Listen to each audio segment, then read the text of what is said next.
Hi, and welcome to this new episode of our podcast. And since it's my turn for this fourth episode, I thought to share a little bit of what I'm up to do today, and which is packing a wholesale order. And I thought this could be an occasion to share with you some of our new colorways and how we pack and the choices we make with the packaging. And as it's a beautiful sunny day and the light is awful for recording videos, but anyway, I thought to share a bit of my workspace which is mainly this one. And you see in the background Nina, which is a new member of our family since last April. We took her from a rescue in Sicily and we deeply we're falling for her. And yes, what I was saying, I thought to share a little bit of my background and my workspace. No, it's just because since lockdown, Julia and myself had to reorganize a bit our our warehouse and the studio. We had to close our tiny studio in the historical center of Genoa because it was a decision we had already made, because it was too small and it was very difficult to reach it with large amount of yarns, and you couldn't get there with a car or a van. And so detachment was an occasion for Julia to finish working on the main warehouse and dyeing station, let's say. And we agreed that I could arrange a tinier studio here in my home, and staying stick at home, it was perfect to arrange it. So it's quite small but fully equipped, and I must say I'm quite thankful for this change, because before lockdown I was forced out of home almost all day, and I couldn't leave this beautiful space, whereas now I'm mainly always stuck here, but it's gorgeous. And let me just show you a bit, and then we go inside and see what I'm up to do to finish today. And here we are. You see our wonderful blue Mediterranean Sea, which is quite near from my home. It's just about 5 kilometers to get there. And this is our backyard garden and the countryside above Genoa. In this area is quite rural and very low populated. That's why we chose to come here. And when we decided to move to the countryside, and it was something like 10 years ago when we bought the land, and then we started building our house, and it was something that I couldn't believe we could manage to, but in the end we are here, we managed. And as I was saying, I'm so happy and so thankful for having the possibility to stay here with all the efforts that we made for building it and all the work that's still to do, but it's worth it, of course. This is a crabapple tree that we planted last autumn and it's doing quite well, and linden tree as well, which suffers a bit of drought that we are having in these days. There's a lack of raining in all northern Italy. The huge rosemary that caught almost over, or the sages and the lavenders that we have in the front part of the garden. This is Nina. Nina, what are you eating? She always likes to grab things and even stones. Nina, no.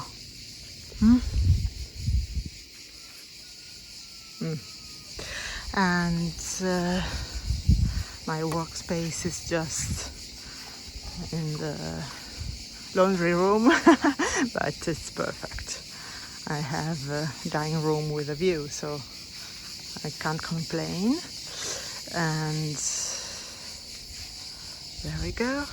It's so messy, so sorry I wasn't supposed to show you, but there it is with a lot of racks and yarn ready to be dyed, because if I can finish properly in time today, I will have to start with another wholesale order and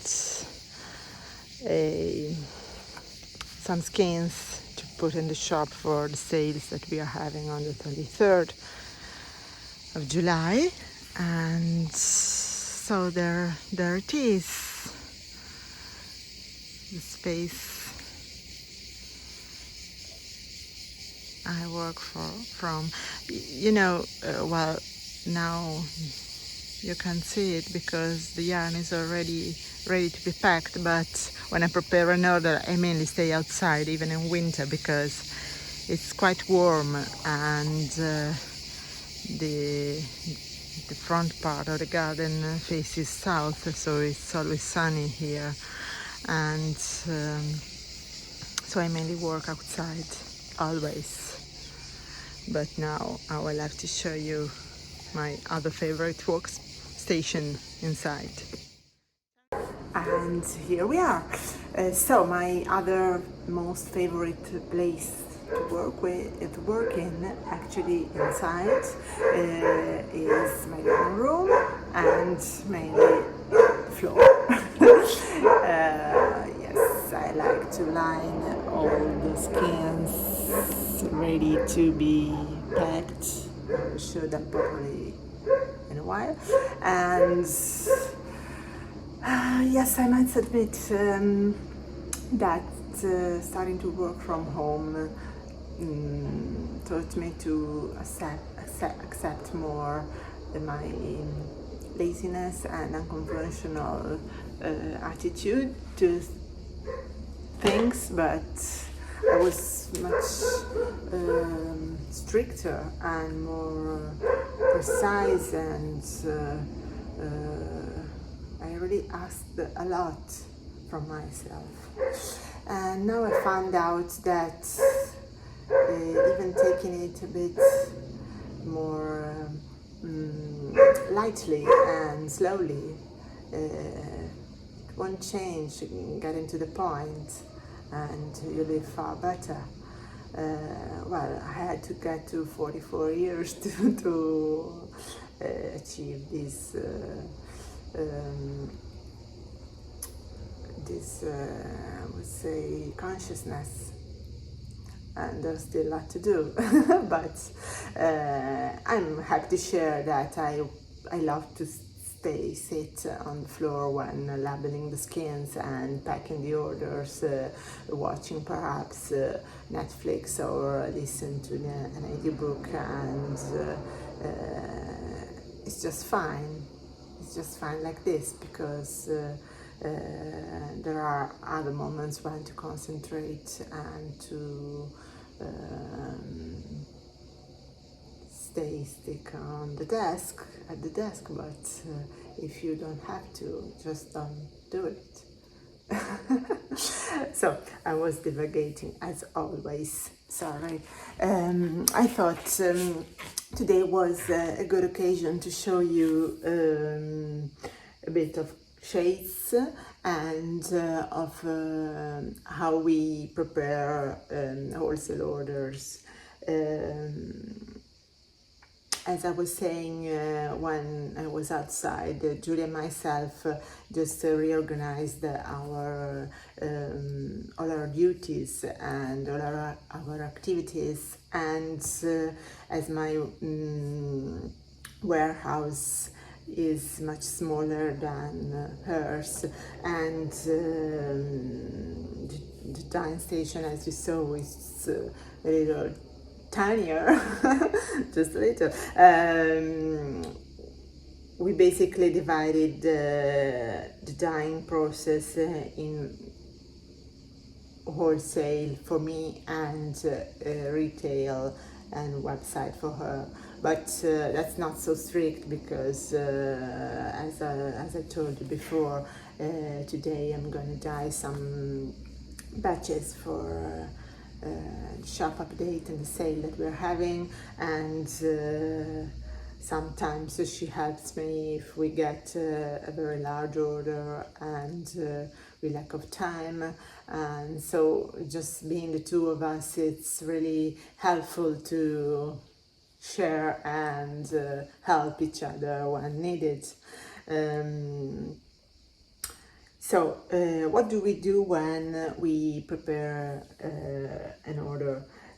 Of course, normally we do all the dyeing before, then we skin and pat all our hankies, we label them, and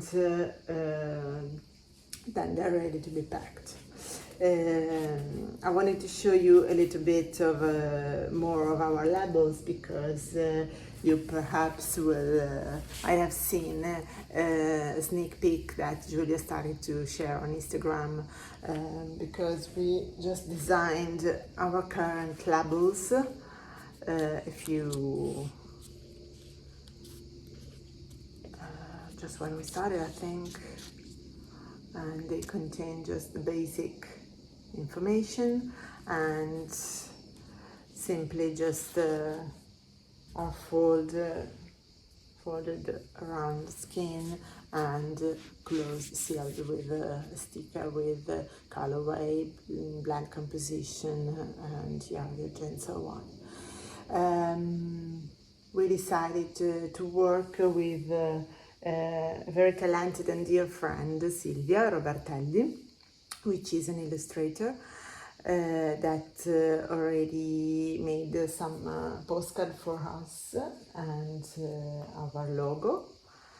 And this is one of the first and perhaps the one that we prefer because it's really us. She really caught our idea to vehicle with our brand and with our project, and for the new labels she just worked and developed this theme and this imagery, and we are really happy. We can't wait to share them because we will have a label for each blend, so chic, stormy, and pure and simple, and heavenly, of course. And then we will have a card for the special edition yarn such as Twisty or Aura, the only one that we are having, or the mini chic that we that are a little bit discontinued, and they will have an illustrated part and all the information and all the of course the technical part of each blend, but they're quite exciting for us. Anyway, I was showing you this postcard because in each wholesale order we just put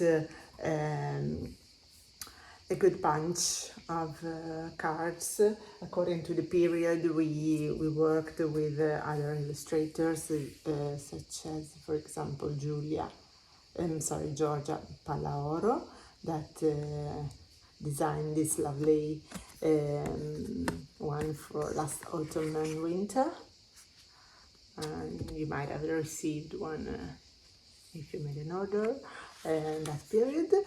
And there was another edition that we just cut from a picture that Julia took of our yarn, and we just try to change them once in a while, let's say every 6 months, every year, something like that, so that both shops and customers will always receive a different one to keep and gather and collect. So we just put them inside the box, so each retailer can use them for customers or whatever they need them to. And how do we pack? Julia and myself have quite a problem with the plastic, and we know that very often yarn is sealed in a sort of cellophane or plastic bags for each batch. We really don't think that is so necessary. We prefer to wrap the yarn in Havana paper and just let them sit free in the boxes. And even when you receive an order directly from a shop, you will see that we just wrap them with very light recycled paper and then a sturdy cardboard envelope. They're quite expensive, and you have to put a little more care in packing and sealing everything, but we really think that that's better for how we feel about so many. You sometimes receive a little package from buying online, or even at shops. Sometimes they just fill it with a little plastic bag and then another bag and then a shopping bag, and there's really no need. I always have my shopping bag inside my rucksack or tote, and it's really often that people just stare at me when I say, there's no need to packing, there's no need of giving me another plastic bag. Of course, the majority of them now can be recycled. And there was a time when we thought to use recycled envelopes and or compostable envelopes to ship smaller quantities of yarn and to wrap each batch of yarn when sending a wholesale order, but then we prefer to stick on our initial idea to use just wrapping paper and just a cardboard. It's quite sufficient for the yarn to be protected. Sorry, and as you can see, we just line all the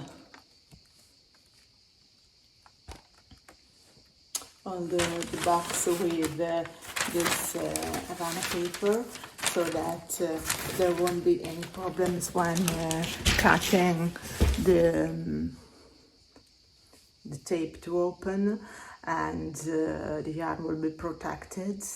And when we ship with our company that help us with FedEx service, it will take something like a week, not more, to get to the recipient, and we never had problems of yarn being lost or damaged or even washed out with rain. Really, it never happened. and so we're happy to work still like this. So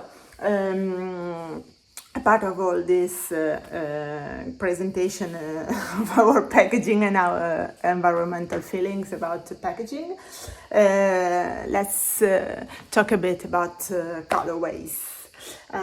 This order was made mainly of Pure and Simple and Chic, with just a little batch of Stormy, and it would give me the possibility to show you the new shades that we added to the Chic range. I'm sorry, let me just get a little closer, and here we are. It's just 6 shades that we in part borrowed from other palettes. If you follow us with attention, you of course already know that. And here we are. Why do we cross? We decided to cross some shades among the different bases. Well, because sometimes we just develop a colorway that we adore. Just for example, the case of Ondina, which is this really subtly dotted, speckled petrol, something in between petrol green and with the shades of navy here and there.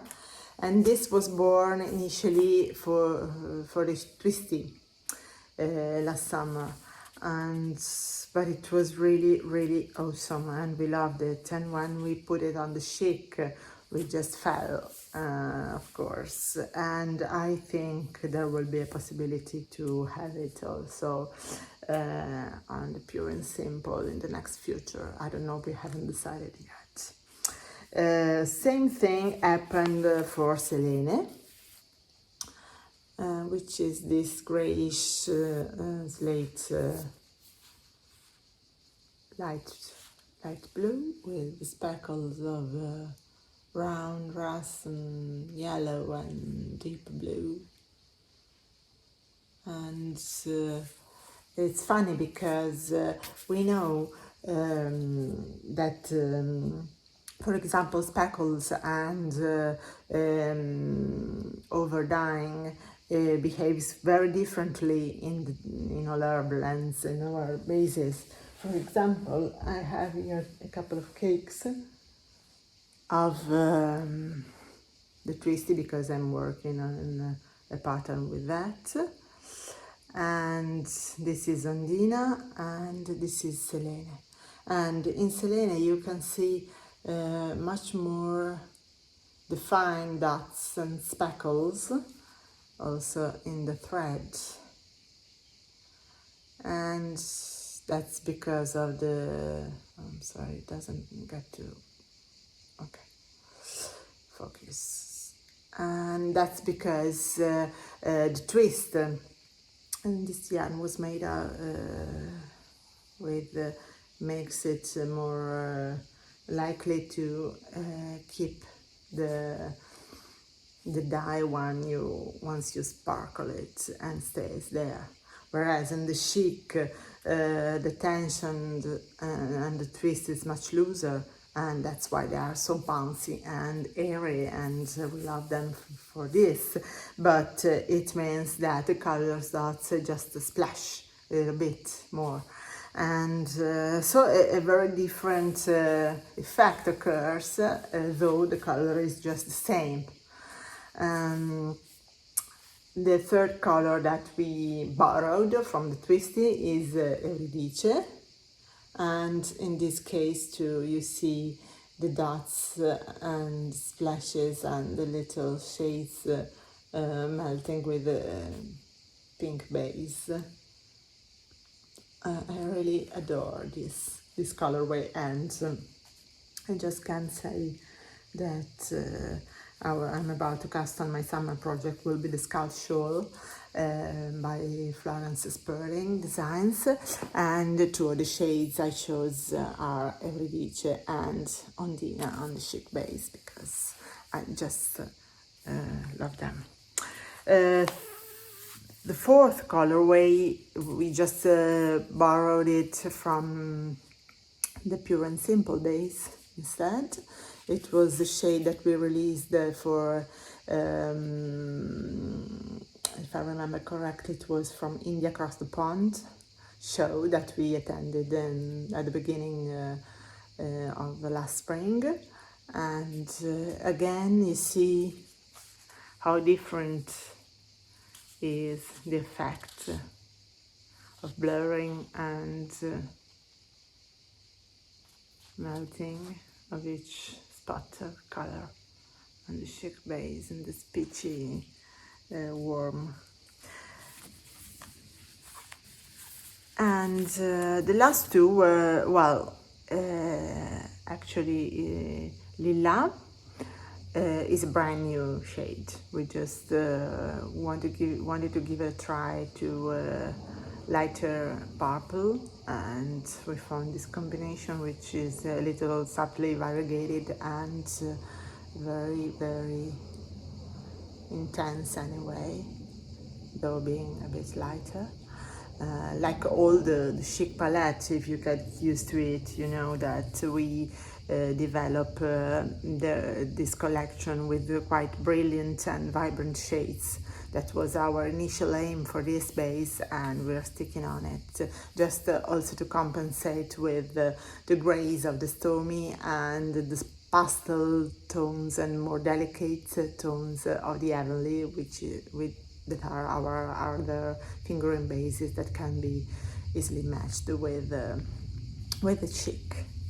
And then we rearranged the recipe of Bergamotto. It's a little lighter also in this case, and a little perhaps greener, more tending to the olive side. Because we really had a bit of difficulties with the recipe of the initial Bergamotto, which is amazing, and we know that it's one of our best-selling colors, but it was composed of I think 5 different colorways, and it was very likely to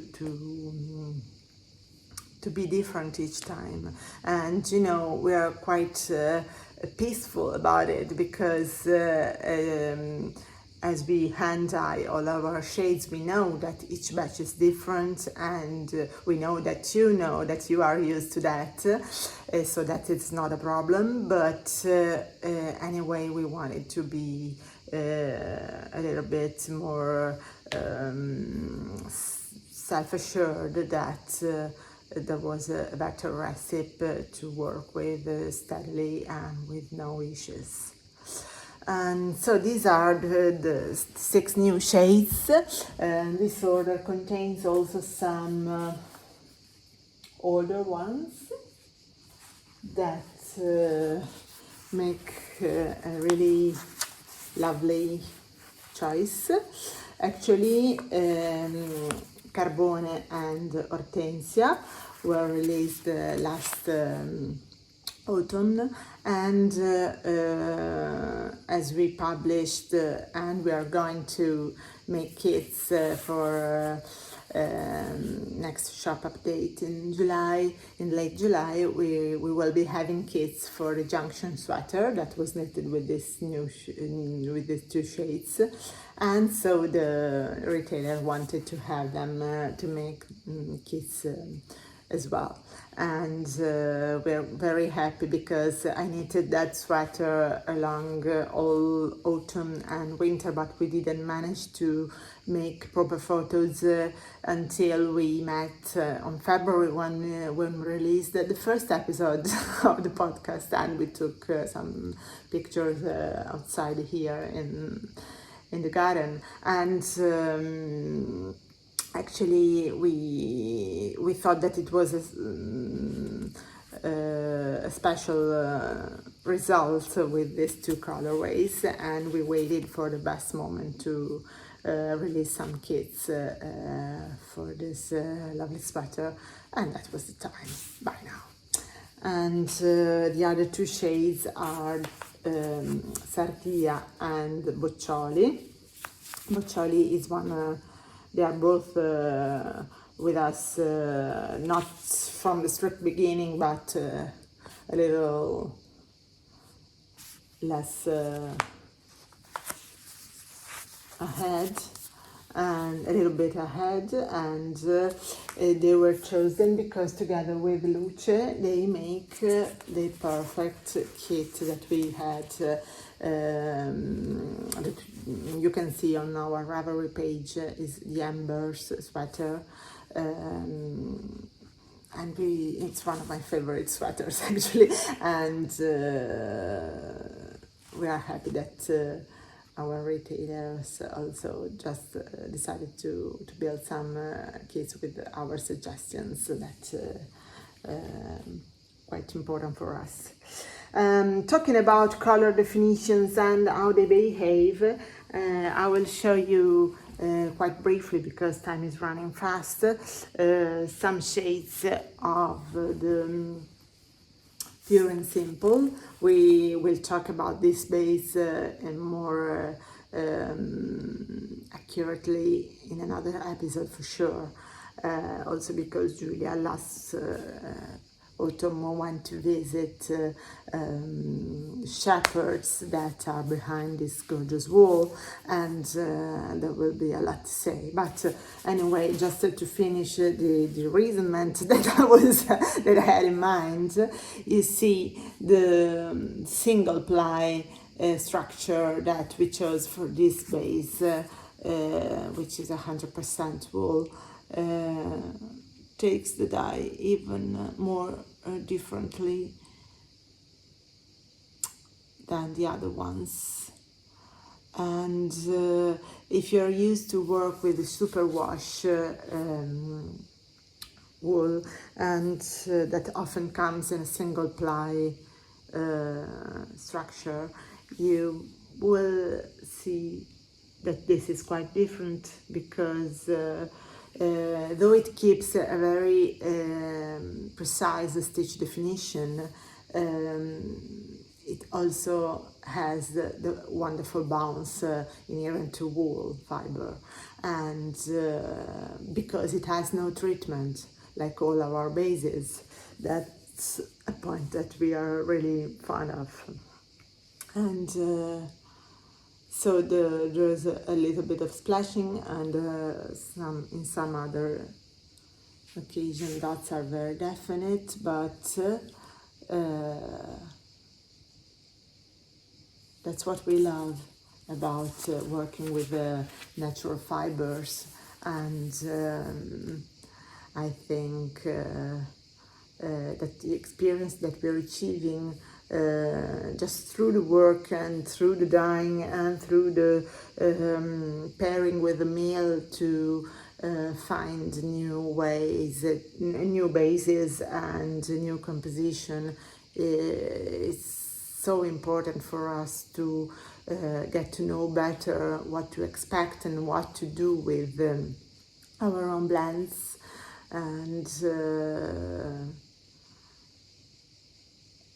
I can't say it, but there will be some news in the next period, not only with the return of the Stormy Blend and DK weight with another structure again, for the same reason that I was saying right now, and but also for the next year. I believe there will be some new bases getting in our horizon.